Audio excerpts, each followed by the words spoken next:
This week is all about seeing something new through someone else's eyes. And to prepare for the video, I went back and thought about all of the first-time experiences I had as part of my last role.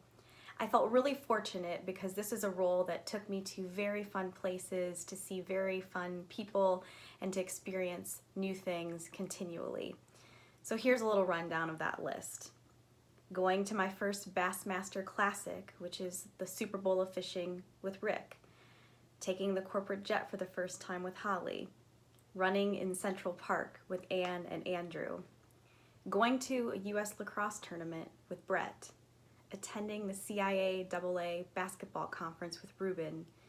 Going to my first NASCAR race with Brett and Nate. Staying at a Ritz-Carlton for the first time with Abby. Visiting AT&T Stadium with the entire team.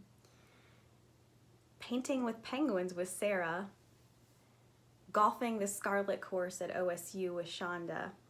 And who could forget standing at midfield for the coin toss before last year's Ohio State versus Penn State game with Paul.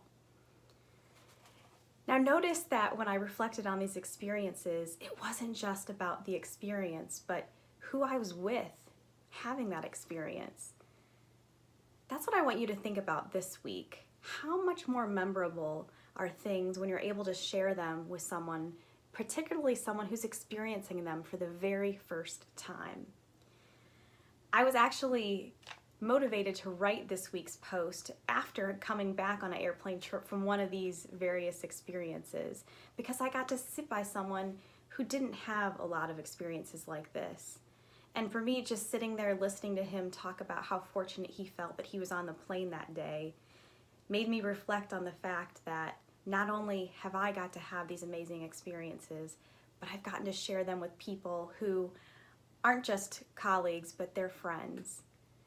And I think we're deeper friends because we've had some of these experiences together. So think about something that you've started to take for granted because it's become second nature to you.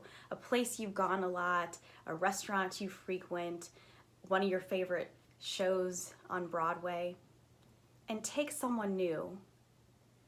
I bet that not only will that create a story that will last a lifetime, but it will also form a meaningful connection.